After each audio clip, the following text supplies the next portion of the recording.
أشهد أن لا إله إلا الله وحده لا شريك له، وأشهد أن محمدا عبده ورسوله. صلى الله وسلم وبارك عليه وعلى آله وأصحابه ومن تبعهم بإحسان إلى يوم الدين. أما بعد. Baik, kita akan lanjutkan insyaallah pembahasan kitab Fiqhul Asma'il Husna, dan kita akan lanjutkan pada poin yang kelima dari manfaat yang bisa dipetik oleh seorang dari mempelajari ilmu ini. Qala al-muallif hafizahullah, khamisan anna ahada arkanil imani as-sittati bal afdaliha atau bal afdalaha wa ajallaha wa aslaha al-imanu billah. Poin yang kelima, bahwasanya salah satu rukun iman yang enam, yang merupakan rukun yang paling afdal, yang paling tinggi dan paling mendasar, adalah beriman kepada Allah Subhanahu wa ta'ala. Walaysa al-imanu mujarrad qawli al-'abdi amantu billahi min ghairi ma'rifatihi bi rabbih. Dan bukanlah yang dimaksud dengan keimanan itu sekadar ucapan seorang hamba, aku beriman kepada Allah, tanpa disertai dengan mengenal Rabb-nya. Bal haqiqatul imani an ya'rifa rabbahu alladhi yu'minu bih.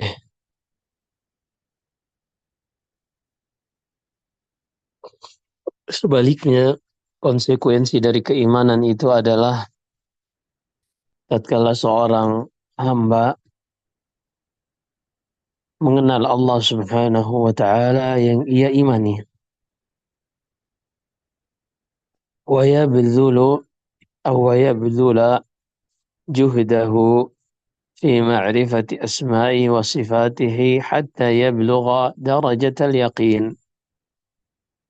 Dan juga konsekuensi keimanannya akan mengantarkan ia mengerahkan seluruh kemampuannya di dalam mengenal nama-nama dan sifat-sifat Rabb-nya hingga ia mencapai derajat keyakinan. Wa bihasabi ma'rifatihi bi rabbih yakunu imanuh. Karena selaras dengan sejauh mana ia mengenal Rabb-nya, seperti itulah kekuatan keimanannya kepada Allah. Wa kullama izdada ma'rifatan bi asma'ihi wa sifatihi izdada ma'rifatan bi rabbih.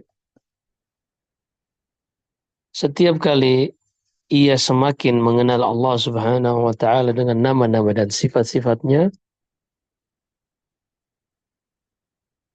maka dia akan semakin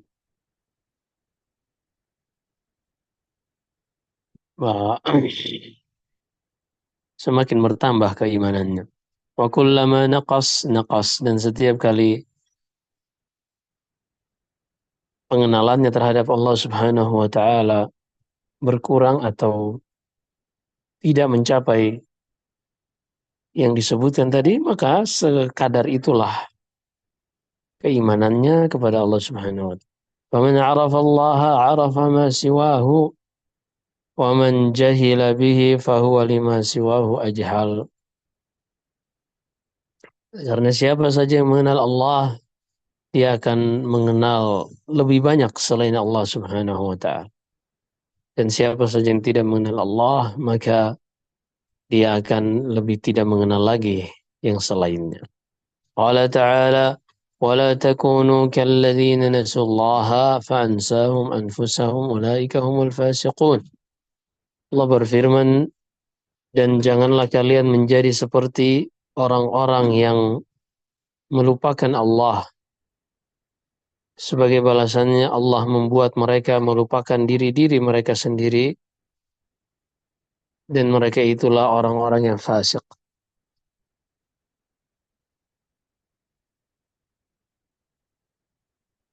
فمن نسي الله أنساه ذاته ونفسه ومصالحه وأسباب فلاحه في معاشه ومعاده. Siapa saja yang melupakan Allah, maka Allah akan membuatnya lupa pada dirinya sendiri. Maksudnya sang hamba ini lupa pada dirinya sendiri, kepada hal-hal yang bermaslahat, yang untuk kemaslahatannya. Allah akan membuatnya lupa untuk menjalani sebab-sebab yang menjadi kesuksesan dan kebahagiaannya, baik dalam perkara dunia ataupun akhiratnya. Sadisan, poin yang keenam, anna al-ilma bihi ta'ala aslul asya'i kulliha. Yang keenam, mengenal Allah, berilmu tentang Allah adalah inti dari segala sesuatu. Hatta innal 'arifa bihi haqiqatal ma'rifati يستدل بما عرف من صفاته وأفعاله على ما يفعله وعلى ما يشرعه من الأحكام. Bahkan didapati dalam realita sejarah para ulama bahwasanya orang-orang yang benar-benar mengenal Allah di dalam mengambil kesimpulan-kesimpulan hukum dan juga di dalam mencoba menjelaskan hikmah-hikmah dari hukum yang Allah syariatkan, mereka bisa menggunakan apa yang mereka ketahui dari sifat-sifat Allah dan perbuatan-perbuatan Allah terhadap hukum dan hikmah dari syariat yang Allah tetapkan. Li'annahu subhanahu la yaf'alu illa ma huwa muqtada asma'ihi wa sifatih. Karena Allah subhanahu wa ta'ala tidaklah melakukan sesuatu, menetapkan sesuatu, mensyariatkan sesuatu, melainkan hal tersebut adalah konsekuensi dari nama dan sifat-sifatnya. Fa'af'aluhu da'iratun bainal adli wal fadli wal hikmah. Karena perbuatan-perbuatan Allah itu berkisar pada tiga hal, yaitu menunjukkan keadilan atau menunjukkan karunia-Nya yang melimpah kepada hamba-hambanya, atau akan menunjukkan hikmah yang mendalam dari Allah. Walidzalika la yashra'u min al-ahkam illa ala hasabi maqtadahu hamduhu wa hikmatuhu wa fadluhu wa adluhu. Sehingga Allah tidaklah mensyariatkan suatu hukum melainkan sesuai dengan yang ditunjukkan oleh konsekuensi sifat terpuji Allah, sifat maha memiliki hikmah, dan juga sifat karunia Allah yang sangat luas, dan juga sifat keadilan Allah subhanahu wa ta'ala. Fa'akhbaruhu kulluha haqqun wa sidq. Maka segala berita yang Allah kabarkan seluruhnya hak dan benar. Wa awamiruhu wa nawahihi kulluha adlun wa hikmah. Setiap perintah dan juga larangannya dibangun di atas keadilan dan juga memiliki hikmah. ولهذا فإن العبد إذا تدبر كتاب الله وما تعرف به سبحانه إلى عباده على ألسنة رسله من أسمائه وصفاته وأفعاله وما نزه نفسه عنه مما لا ينبغي له ولا يليق به سبحانه وتدبر أيامه وأفعاله في أوليائه وأعدائه التي قصها على عباده وأشهدهم إياها ليستدلوا بها على أن إلههم الحق المبين الذي على ala anna ilahahum الحق المبين الذي لا تنبغي العبادة إلا له ويستدل بها على أنه على كل شيء قدير.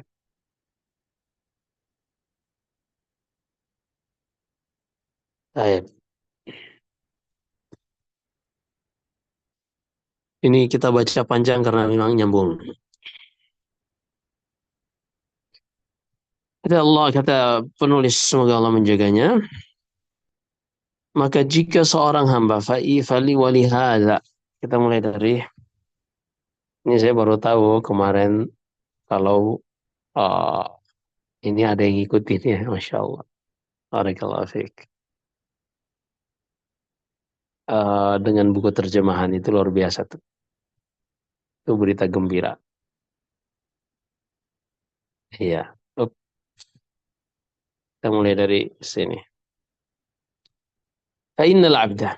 Seorang hamba jika dia mentadaburi Al-Quran dan dia memperhatikan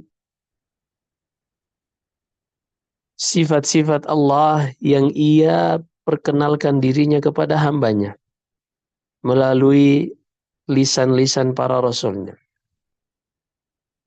Baik itu memperkenalkan dirinya kepada hambanya dengan namanya atau dengan perbuatannya atau dengan sifat-sifatnya. Dan siapa saja yang mentadaburi, yang memperhatikan, merenungkan hal-hal yang Allah Subhanahu wa taala sucikan dirinya dari hal tersebut yang tidak pantas dan tidak sesuai bagi Allah, dan siapa saja yang mentadaburi hari-hari, artinya hari ayyam Allah itu sejarah artinya.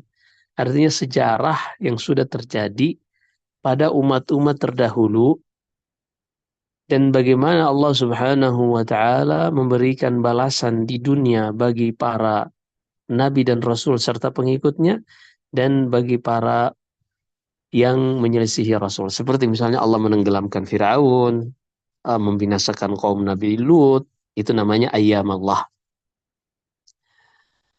Yang Allah ceritakan kepada hamba-hambanya. Dan Allah Subhanahu wa taala mempersaksikan mereka tentang hal tersebut. Artinya lihatlah, banyak di dalam Al-Qur'an, fanzur kaifa bada'al khalq, fanzur afalam yasiru fil ardi, tidakkah mereka berjalan di muka bumi, tidakkah mereka memperhatikan bagaimana dahulu Allah membinasakan umat-umat sebelum mereka. Taib, liyastadillu biha ala anna ilahahum al-haqqa al-mubina, agar mereka menjadikan semuanya itu yang kita sebutkan tadi berupa tadabbur, agar mereka berdalil menjadikan semuanya itu sebagai bukti bahwasanya sembahan mereka yang hak, yang nyata, ada yang tidak pantas, atau bisa juga dibaca liyastadilu bi ala anna ilahahum al-haqqu al-mubinu. Dengannya mereka bisa mengetahui bahwasanya Rabb yang mereka ibadahi sekarang ini itulah, yaitu Allah Subhanahu wa taala, itulah yang satu-satunya yang hak, yang nyata, yang tidak pantas ibadah diserahkan kecuali hanya untuknya. Dan agar mereka menjadikan semuanya itu yang disebutkan tadi sebagai bukti bahwasanya Allah Subhanahu wa taala Maha mampu atas segala sesuatu. Wa annahu bikulli syai'in alim, dan bahwasanya ia Maha mengetahui segala sesuatu.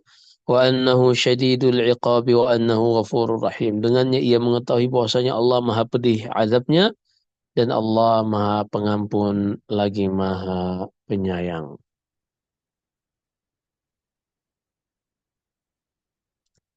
Wa annahu al-azizul hakim, dan bahwasanya Allah Maha perkasa lagi Maha memiliki hikmah. Wa annahu al-fa'alu lima yuridu, dan bahwasanya Allah yang secara mutlak melakukan apa saja yang ia kehendaki. Wa annahu alladhi wasa'a kulla syai'in rahmatan wa ilma. Dan bahwasanya dialah Allah yang rahmat serta ilmunya meliputi segala sesuatu. Wa anna af'alahu kullaha da'iratun bainal hikmati wal rahmati wal adl wal adi wal maslahah. Dan bahwasanya seluruh perbuatan Allah dibangun dan berkisar antara hikmah, rahmat, keadilan, dan kemaslahatan. La yakhruju syai'un minha an dzalik. Tidak ada satupun perbuatan Allah yang keluar dari hal-hal tersebut. فإذا تدبر العبد ذلك أورثه ولا ريب زيادة في اليقين وقوة في الإيمان وتماما في التوكل وحسن الإقبال على الله. Maka siapa saja yang mentadaburi dan merenungkan hal-hal tersebut, maka tadaburnya tersebut akan mewariskan di dalam hati seorang hamba ini yang tidak diragukan lagi, pasti akan melahirkan tambahan keyakinan kepadanya, tambahan kekuatan di dalam keimanannya, tambahan kesempurnaan di dalam tawakalnya, dan juga ia semakin baik di dalam berinteraksi dengan Allah Subhanahu wa taala. Baik, kita lanjut. Ayo. Sabi'an. Yang ketujuh. Anna ma'rifat Allah wa ma'rifat asma'i wa sifatihi tijaratun rabihah. Mengenal Allah, mengenal nama-nama dan sifatnya adalah perniagaan yang sangat menguntungkan. Wa min arbahiha sukunun nafsi wa tuma'ninatul qalbi wa insyirahus sadar. Di antara keuntungan yang didapatkan dari perniagaan ini adalah ketenangan jiwa, ketentraman hati, dan kelapangan dada. Wa suknal firdaus yaumal qiyamati, dan juga surga firdaus yang akan ditinggali di hari kiamat kelak. Artinya yang seorang nanti akan mendapatkan balasan surga firdaus di hari kiamat kelak. Wan nadharu ila wajhillahil kirim, dan seorang akan mendapatkan balasan berupa melihat kepada wajah Allah Subhanahu wa taala. Wal fawzu bi ridahu wan najatu min sakhatihi wa adabih, dan juga seorang akan selamat, sukses dengan mendapatkan keridhaan dari Allah dan selamat dari kemurkaan dan siksaan Allah Subhanahu wa taala. Wal qalbu idza tuma'anna bi anna Allah wahdahu rabbuh wa ilahuh wa ma'buduhu wa malikuh wa anna marji'ahu ilaihi hasuna iqbaluhu alaihi wajadda wajtahada fi naili mahabbihi warraghba'i ilaihi wal amali bima yurdih. Dan seorang hamba jika hatinya telah tenang dengan mengingat Allah, dengan mengenal Allah, mengetahui bahwasanya ialah satu-satunya yang ia ibadahi, satu-satunya yang mengatur hidupnya, satu-satunya yang memilikinya, dan bahwasanya hanya kepada Allah lah ia kembali. Ketika ia menyadari semua ini, maka ia akan semakin memperbaiki interaksinya dengan Allah Subhanahu wa taala. Dia semakin semangat, bersungguh-sungguh dalam mendapatkan kecintaan dari Allah Subhanahu wa taala, dan termotivasi untuk melakukan amalan yang mengantarkannya kepada ridha Allah Subhanahu wa taala. Thaminan, yang kedelapan. أن العلم بأسماء الله وصفاته هو الواقع من الزلل والمقيل من العثرات والفاتح لباب الأمل والمعين على الصبر والمبعد عن الخمول والكسل والمرغب في الطاعات والقرب والمرهب من المعاصي والذنوب والسلوان في المصائب والآلام والحرز الحامي من الشيطان والجالب للمحبة والتواد والدافع للسخاء والبذل والإحسان إلى غير ذلك من الثمار والآثار.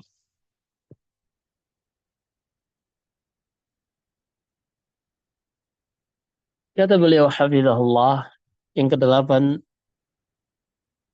ilmu tentang nama-nama dan sifat-sifat Allah inilah yang akan menjadi pelindung bagi seseorang dari segala macam ketergelinciran.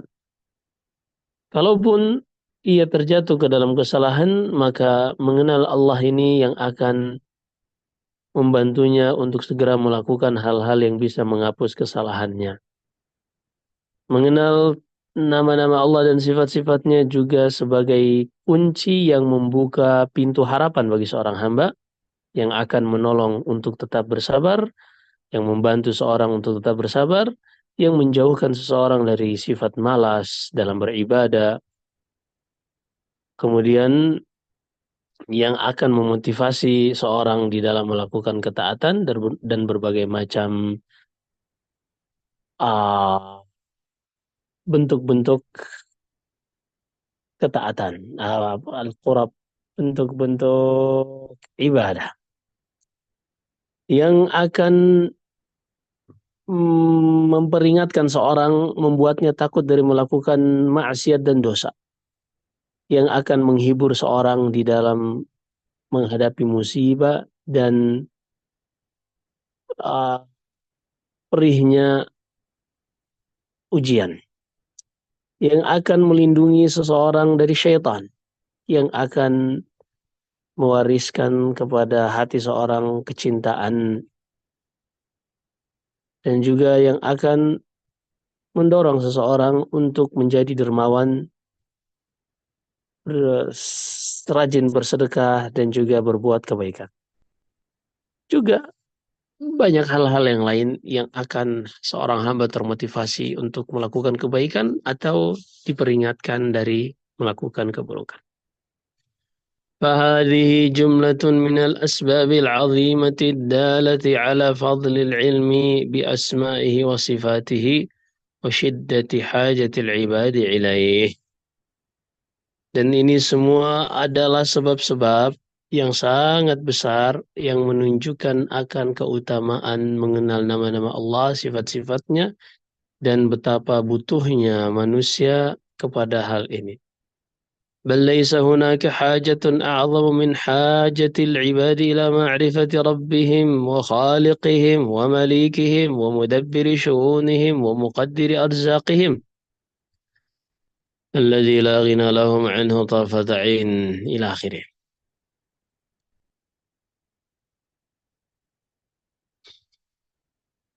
Dan seorang hamba jika ia perhatikan bahwasanya mengenal Allah dengan nama-nama dan sifat-sifatnya ini tidak ada hajat mereka yang lebih besar dari hal ini, dari hajat yang dimiliki oleh seorang hamba. Yang paling besar adalah hajatnya, kebutuhannya untuk mengenal Allah yang telah menciptakan mereka, yang memiliki mereka, yang mengatur segala urusan mereka, yang menetapkan rezeki-rezeki mereka. Alladzi la ghina lahum anhu tarfata ain wala salaha lahum wala zakaa illa bima'rifatihi wa ibadatihi wal imani bihi wahdahu subhanah. Yang mana tidak yang mana manusia tidak mungkin bisa berlari dari kebutuhan mereka terhadap mengenal Allah dengan nama-nama dan sifat-sifatnya. Mereka tidak bisa berlari dari hal ini bahkan sekedip mata pun.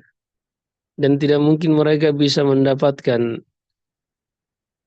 kebaikan dan juga kesucian di dalam diri dan hati mereka kecuali dengan mengenal Allah dan beribadah kepadanya dan juga mengimani akan nama-nama dan sifat-sifatnya.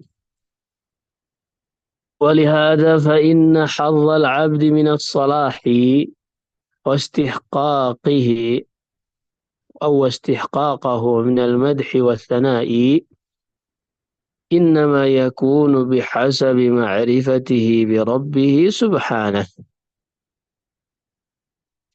Sehingga seorang hamba akan mendapatkan bagian dari kesolehan atau kelayakan dan juga kepantasan untuk mendapatkan pujian dan sanjungan di sisi Allah ini sesuai dengan sejauh mana hamba tersebut mengenal Allah Subhanahu wa taala, juga sejauh mana wa amalahu bima yurdihi wa yuqarribu ilaihi min sadidil aqwali wa salih al-amal. Dan juga seorang hamba tersebut akan mendapatkan uh, bagian dari kepantasan dan kelayakan untuk dipuji ini sesuai pengenalannya terhadap Allah dan juga amalan yang telah ia lakukan untuk mengantarkannya kepada ridha Allah dan juga akan mendekatkannya kepada ucapan-ucapan yang lurus, yang baik dan juga amalan-amalan yang saleh. Baik, ini panjang setelahnya dan kita sudah 9:30. Mungkin kita lanjutkan pada pertemuan berikutnya insya Allah di poin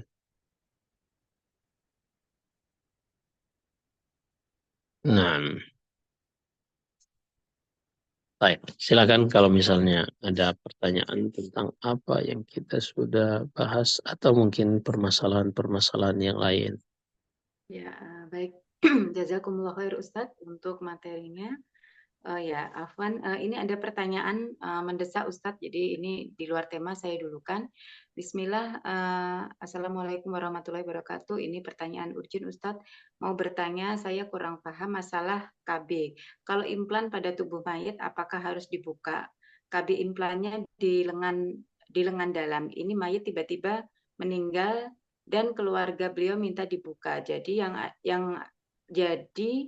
yang ada faedah seputar itu minta tolong dijelaskan Ustadz. Demikian pertanyaannya Ustadz. Jazakumullah khair. Apa itu? Apa KB implan? Ya, KB implan tuh dia ini Ustadz ditanam gitu Ustadz. Oh, iya, iya, iya, iya. Jadi ketika dia meninggal masih ada? Iya, betul Ustadz, masih ada. Hmm. Sekarang ketika dilepas itu mudah atau susah? Kurang tahu Ustadz. Mungkin dari teman-teman ada yang punya Iya, pengalaman, mungkin dari KB implan. Saya juga kurang tahu Ustadz. bahannya dari apa KB implan itu? Teman-teman mungkin ada yang tahu, saya kurang tahu Ustadz. Iya, iya, iya. Baik, para ulama Afwan, membahas, ya silakan. Afwan, Afwan Ustadz, setahu saya KB implan itu semacam jarum gitu Ustadz ya ditanam di lengan atau apa gitu. Ada itu dari dokter itu penjelasan seperti itu. Oke, baik. Ya, ada. Berarti berupa metal, apa namanya, berupa besi. Intinya, ini tentunya pembahasan yang kontemporer. Kita coba mencari permasalahan yang ada di zaman Nabi sehingga kita bisa mengkiaskannya. Perhatikan, di zaman Nabi ada orang yang diperbolehkan menggunakan gigi perak ketika giginya misalnya benar-benar patah sehingga menjadi aib yang semestinya tidak terjadi hal seperti itu. Atau ada seorang sahabat ketika zaman jahiliyah, ia pernah ikut perang dan hidungnya putus Ketika itu ia menggunakan hidung dari perak dan ternyata mengakibatkan infeksi membusuk. Maka ia bertanya kepada Rasulullah. Rasulullah mengatakan untuk dia memakai hidung implan dari emas. Ternyata dengan menggunakan emas, materialnya yang lebih bagus, tidak menyebabkan infeksi sehingga layak untuk dipakai di hidung. Intinya kalau memang ada hajat untuk menggunakan hal tersebut, maka sah-sah saja selama bukan untuk perhiasan. Artinya bukan untuk menghiasi diri, tapi untuk menutup aib yang seharusnya tidak ada. Kemudian, ketika seorang meninggal, kalau seandainya gigi atau hidung tadi bisa dilepas, seandainya bisa dilepas tanpa muslah, tanpa mematahkan tulang atau tanpa memutilasi atau merusak tubuh dari uh, jenazah ini, maka itu yang terbaik. Itu yang terbaik.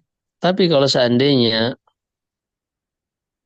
uh, karena ini misalnya dia emas, hidung emas, itu dicabut. Kenapa? Karena itu harta yang akan menjadi milik ahli waris. Kalau itu emas, maka dia harus dicabut. Karena itu bukan milik dia lagi, itu udah milik ahli warisnya. Begitu juga gigi dari emas atau uh, dari perak yang memiliki harga, nah itu dicabut. Kecuali kalau mengakibatkan ada namanya mutlah, jadi harus disobek lagi dan seterusnya.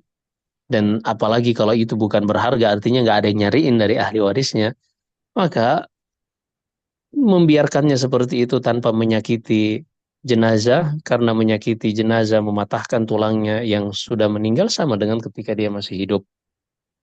Maka uh, iya, ini ada ya penjelasannya ya. Implan kontrasepsi adalah batang kecil fleksibel dan tipis yang dimasukkan di bawah kulit di lengan atas wanita. Implan ini mengandung hormon progestin yang dilepaskan secara perlahan ke dalam tubuh untuk mencegah kehamilan. Nah, intinya berarti ini sesuatu yang tidak berharga banget dan tidak bisa, bukan berharga dari sisi penggunaan manfaatnya ya, tapi maksudnya bagi ahli waris, iya. Maka kalaupun tidak dilepaskan maka tidak mengapa insyaallah ta'ala. Nah, wallahu a'lam. Baik, jazakumullah khair Ustadz, Masya Allah. Pertanyaan selanjutnya, Assalamualaikum Ustadz, apa hukum jika kita tidak belajar membaca dan tidak membaca Al-Quran karena dalam Al-Quran tadi disebutkan ada nama dan sifatnya.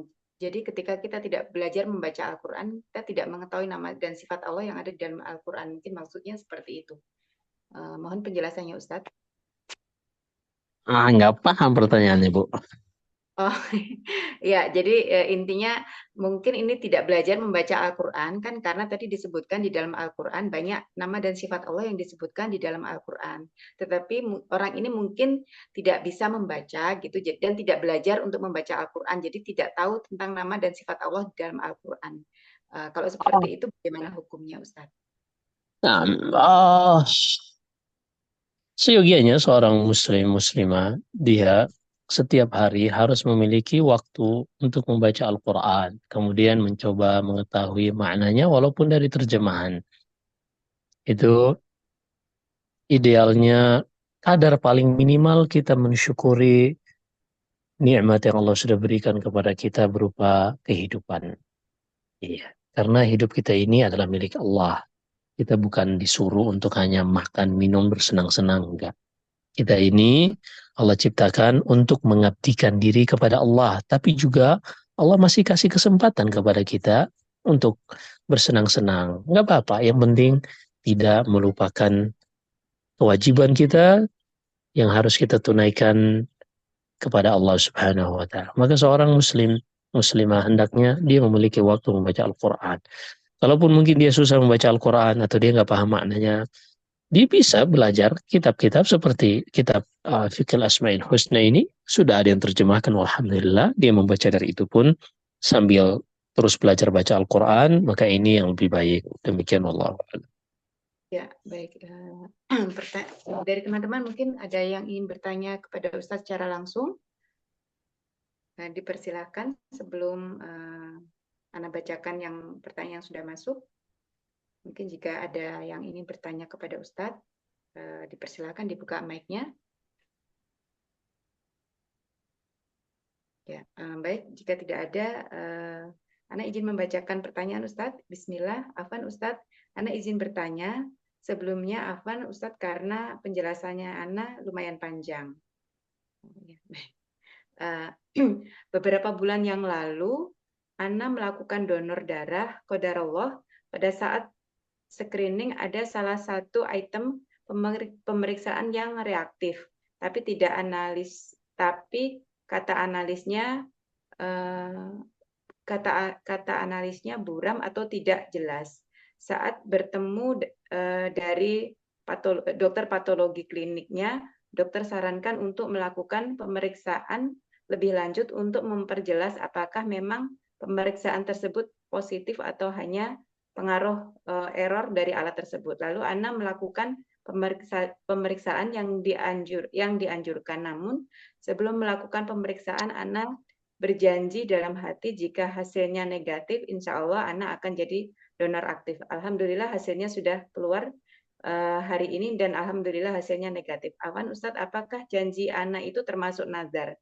Dan jika termasuk nazar, apakah nazar seperti itu termasuk yang dibolehkan Ustadz? Jazakumullah khair.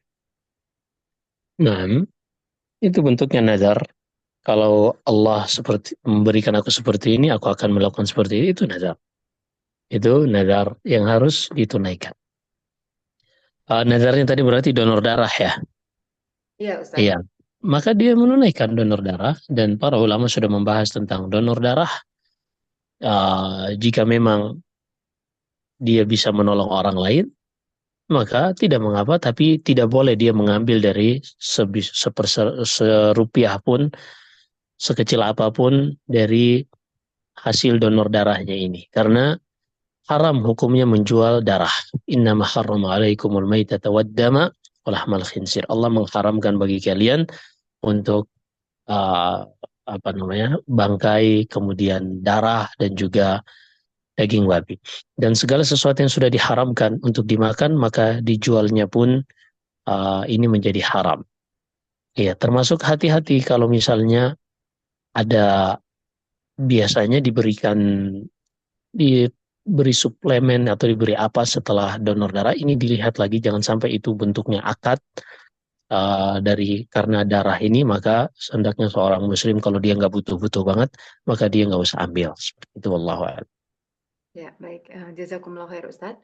Pertanyaan selanjutnya, Bismillah, Assalamualaikum warahmatullahi wabarakatuh. Ustadz izin bertanya, mohon dijelaskan tentang tadi ketika kita meninggalkan Allah, maka Allah akan meninggalkan kita. Apakah ketika kita dalam keadaan futur, termasuk kita lupa terhadap Allah, yang artinya kita meninggalkan Allah, sehingga kita tidak melakukan, sering lalai, misalkan seperti membaca Al-Quran, apakah itu salah satu bentuk hukuman dari Allah Ustadz? Jazakumullah khair.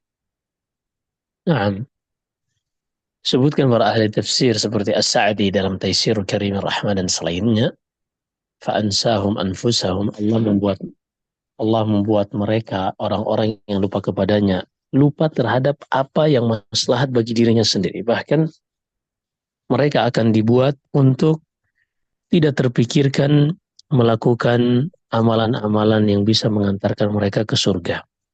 Termasuk tidak diragukan bacaan Al-Quran, zikir pagi dan petang, sholat wajib khususnya. Ini semuanya adalah ilham dari Allah, taufik dan hidayah dari Allah sehingga seorang bisa melakukannya. Maka orang-orang yang melupakan Allah, meninggalkan mengingat Allah, khususnya pada perkara-perkara yang Allah wajibkan, maka Allah Subhanahu wa taala akan balas mereka sehingga mereka tidak memikirkan untuk melakukan kemaslahatan mereka di akhirat kelak. Nah, Allahu a'lam. Ya, baik. Pertanyaan selanjutnya Ustadz. Bismillah, barakallahu fiik Ustadz, izin bertanya, bagaimana hukumnya jika kita pakai cadar saat keluar rumah, namun saat ke kantor kita lepas hanya pakai masker saja, dan kadang maskernya pun dilepas karena tidak dibolehkan. Apakah ini termasuk berdosa? Jazakumullah khair. Nah, semoga Allah Subhanahu wa taala memberikan hidayah dan taufiknya dan menambahkan hidayah yang Allah sudah berikan saat ini. Seorang kalau memang dia membutuhkan pekerjaan tersebut dan terpaksa dia harus melakukan apa yang dilakukan tadi, maka mudah-mudahan Allah memaafkan. Tapi apa yang dia lakukan, dia berusaha untuk menutup auratnya semaksimal mungkin, yang muncul dari hati, walaupun kadang lingkungan tidak mendukung sepenuhnya, maka yang tumbuh dari hati berupa keimanan dan keyakinan ini akan dibalas oleh Allah Subhanahu wa taala. Akan dibalas oleh Allah Subhanahu wa taala. Nah, adapun masalah berdosa atau tidak, tentunya kalau kita berbicara tentang dosa, ini hukum fikih, yaitu ketika seorang meninggalkan yang wajib atau melakukan yang haram, barulah dia dikatakan berdosa. Sehingga kita akan sedikit menyinggung tentang khilaf di kalangan para ulama tentang cadar ini. Ulama ahli tafsir, hampir seluruhnya mereka mengatakan pada firman Allah dalam surat An-Nur, وَلْيَضْرِبْنَ بِخُمُرِهِنَّ عَلَى جِيُوبِهِنَّ, hendaklah mereka menjulurkan kain mereka dari atas hingga menutupi dada-dada mereka. Mereka semua mengatakan termasuk wajah. Sehingga dalil tentang wajibnya cadar ini di dalam Al-Quran menurut para ulama tadi, sebagaimana meyakini jilbab itu wajib, maka cadar juga wajib karena dalilnya satu. Hanya cara memahaminya yang sudah kita jelaskan tadi. Walaupun disebutkan dalam hadis Asma dari hadis Aisyah ketika Rasulullah melihat Asma bintu Abi Bakar radhiyallahu anhuma yang memakai pakaian yang sedikit menerawang, lalu kata Rasulullah, ya Asma, innal mar'ata idza balagat lam yura minha illa hadza wa hadza. Wahai Asma, seorang wanita itu kalau dia sudah baligh, maka tidak boleh lagi terlihat dari tubuhnya kecuali wajah dan telapak tangan. Hadis ini yang meriwayatkan dari Aisyah adalah Khalid ibn Duraik, dan yang meriwayatkan dari Khalid ibn Duraik adalah Qatadah. Qatadah seorang yang mudallis dan dia tidak menjelaskan bahwasanya benar-benar mendengar Khalid ibn Duraik mengatakannya, maka di sini ada sanad yang terputus. Kemudian Khalid ibn Duraik tidak pernah para ulama menyebutkan dia mendengar hadis langsung dari Aisyah, sehingga di sini juga ada sanad yang terputus. Sehingga para ulama mereka memandang hadis ini hadis yang dhaif, tidak bisa dijadikan pengkhususan bagi ayat Al-Quran yang menjelaskan tentang keumuman hijab termasuk menutup wajah. Walaupun sebagian ulama mensahihkannya dengan argumen masing-masing, dan kita tentunya ahli sunnah wal jamaah diajarkan ketika masing-masing ulama yang mereka ini diakui sebagai ulama berijtihad, perbedaan di antara mereka sesuatu yang harus kita saling tolerir. Hanya saja seorang muslim dan muslimah di dalam melihat perselisihan para ulama, dia mencari yang dalilnya tidak ada keraguan di dalamnya. Dia mengikuti pendapat yang pasti. Adapun dalil yang dia rasa di situ memang ada kelemahan, maka dia berusaha untuk menjaga kehati-hatiannya, untuk mencari yang sudah dipastikan saja, yaitu hadis tentang hijab adalah hadis ayat yang mewajibkan tentang hijab, adalah ayat yang mewajibkan tentang cadar termasuk di dalamnya. Hanya saja para ulama mengkhususkan wajah dan telapak tangan karena hadis yang diperselisihkan tadi.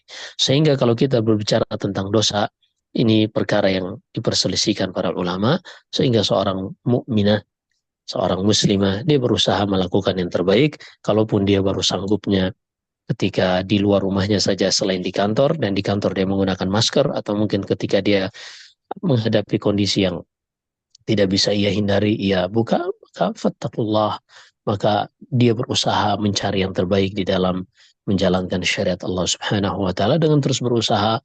Apakah memang dia harus bekerja di tempat tersebut? Dia tentunya lebih mengetahui maslahat pada dirinya sendiri. Demikian, wallahu a'lam. Baik, pertanyaan selanjutnya Ustadz. Assalamualaikum Ustadz, ada pertanyaan dari saudara yang manakah yang lebih afdol ketika dia mempunyai uang itu tadinya mau digunakan untuk umroh, tetapi qadarullah ternyata dia infakkan untuk membangun membiayai untuk belajar Al-Quran, rumah Al-Quran. Dan sedangkan orang tersebut sudah pernah haji dan umroh. Mana yang lebih diutamakan Ustadz? Jazakumullah khair. Nah, para ulama menyebutkan ibadah itu atau amalan itu ada yang manfaatnya lazim yang dirasakan oleh orang yang melakukannya saja seperti salat, umrah, haji, puasa. Dan ada yang ibadah yang kemaslahatannya selain dirasakan oleh orang yang beribadah juga orang lain seperti sedekah, infak, zakat, dan semisalnya. Maka selain dari perkara yang wajib, jika seorang muslim dihadapkan dengan sesuatu, amalan, yang tidak bisa ia gabungkan, ia harus memilih salah satunya, apakah dia umrah atau membangun rumah Quran. Kita ketahui umrah manfaatnya hanya dirasakan sendiri dan rumah Quran dirasakan oleh kaum muslimin, maka dia dahulukan dananya untuk membangun rumah Quran, terlebih lagi dia sudah pernah umrah, menggugurkan umrah yang wajib.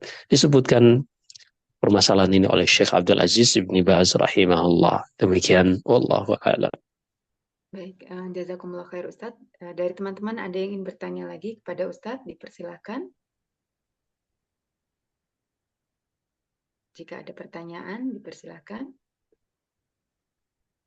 Ya, baik. Mungkin kalau tidak ada, saya pertanyaan terakhir Ustadz dari saya Ya. berkenaan dengan puasa Muharram ini, Ustadz, kan insya Allah hari ini tanggal 9, tanggal 10, dan tanggal 11 kan hari Selasa, Rabu, dan Kamis, Ustadz. Misalkan, bolehkah kita menggabungkan niat, misalkan untuk hari Selasa, Rabu, dan Kamis, untuk Kamisnya itu puasa Senin, Kamis, puasa Kamis Sunnah itu, dan untuk 3 hari yang dari hari Selasa, Rabu, dan Kamis itu kita puasa 3 hari, untuk yang 1 bulan, yang 3 hari dalam 1 bulan itu, Ustadz. Nah, berkata Syekh Abdurrahman bin Nasir As-Sa'di rahimahullah dalam Manzum Al-Qawaid Al-Fiqhiyah, وَإِنْ تَسَاوَى الْعَمَلَانِ اجْتَمَعَا وَفِعْلُ أَحَدِهِمَا فَاسْتَمِعَا. Jika ada dua amalan yang sebabnya secara mutlak, secara umum, maka dia melakukan apapun, keduanya terwakili. Maka seorang yang berpuasa di hari Kamis, niatnya mutlak Kamis. Artinya kalau Kamis itu bertepatan dengan hari Arafah, maka dia niatkan cukup puasa Arafah dan Kamisnya akan ikut secara otomatis. Jadi gini, contohnya gini. Ada seorang masuk masjid di waktu duha dan dia baru selesai berwudu. Maka di situ disunahkan baginya untuk sholat sunnah wudu. Kemudian juga karena itu waktu duha, dia bisa sholat duha. Dan karena dia baru masuk masjid, maka dia sholat tahiyatul masjid. Maka jika dia niatkan seluruhnya atau cukup dia niatkan untuk sholat tahiyatul masjid, maka semuanya sudah terpenuhi. Maka kondisi seperti tadi, puasa puasa yang khusus adalah puasa yang tanggalnya pada saat ini. Seperti puasa Tasu'a, puasa 9 Muharram, kemudian puasa 10 Muharram, maka dia cukup niatkan ini. Walaupun dia ingin niatkan dengan Kemisnya juga nggak masalah. Puasa yang tanggal 11 itu nggak masalah. Atau dia niatkan juga puasa 3 bulan, sah-sah saja. Karena dalam hadis Aisyah, Nabi SAW selalu berpuasa dalam 3 hari dalam 1 bulan, wala yubali asama awwalahu awwasatahu akhirah. Dan Rasulullah itu tidak terlalu memperhatikan apakah puasa 3 hari itu ia lakukan di awal bulan atau pertengahan atau akhir. Yang penting beliau puasa 3 hari, dan terkadang beliau puasa di ayyamul bid, hari-hari 13, 14, 15. Demikian, wallahu a'lam. Baik, Masya Allah, jazakumullah khair Ustadz untuk waktu dan ilmunya. Mungkin jika Ustadz berkenan, mohon ditutup dan sebelumnya diberikan nasihat kepada kami, Ustadz. Tafadhol. Nah, dengan seorang mengenal nama Allah, sifat-sifat Allah, dia menjadi lebih dalam berinteraksi dengan Allah, dia lebih memiliki pengetahuan yang membuatnya termotivasi dibanding kalau ia tidak memiliki pengetahuan tersebut. Di dalam ia melakukan ibadahnya, di dalam ia melakukan ketaatan, baik itu ibadah yang ia lakukan sendirian atau di tengah khalayak, dia sudah tahu kemana ia arahkan ibadahnya karena dia sudah mengenal Allah Subhanahu wa Ta'ala. Tapi kalau seorang tidak mengenal Allah, ketika dia melakukan apa-apa, dia terkadang lebih fokus pada penglihatan manusia, pada tekanan sosial, pada pujian manusia. Nah, ini yang membuat di antara motivasinya adalah karena seorang kurang mengenal Allah. Tapi seorang yang mengenal Allah, dia mengetahui Allah dan bahwasanya Allah mengawasinya, dan maka dia akan mencukupkan segala amalannya cukup untuk dilihat Allah Subhanahu wa Ta'ala. Sehingga kalaupun di mata orang dia terlihat mungkin ibadahnya sedikit atau mungkin dia belum melaksanakan syariat Islam secara totalitas, tapi hatinya benar-benar jujur ingin melaksanakan secara 100%, hanya saja ada kondisi-kondisi yang membuatnya tidak bisa merealisasikannya, maka dia fokus pada penilaian Allah, karena Allah mengetahui apa yang ada di dalam hati manusia, apa yang menjadi uzur manusia, adapun manusia tidak mengetahui apa yang uh, ada di dalam hati orang tersebut. Maka ketika kita belajar mengenal Allah, kita akan lebih semakin fokus menjadikan seluruh amalan kita, kegiatan kita lillahi ta'ala, hanya untuk mendapatkan penilaian dari Allah Subhanahu wa Ta'ala. Demikian, Allah alam. Kita lanjut pada pertemuan berikutnya insyaallah. Sallallahu alaihi wa baraka ala nabiyyina Muhammad. Subhanakallahumma bihamdik. Asyhadu an la ilaha illa anta astaghfiruka wa atubu ilaik. Wassalamualaikum warahmatullahi wabarakatuh.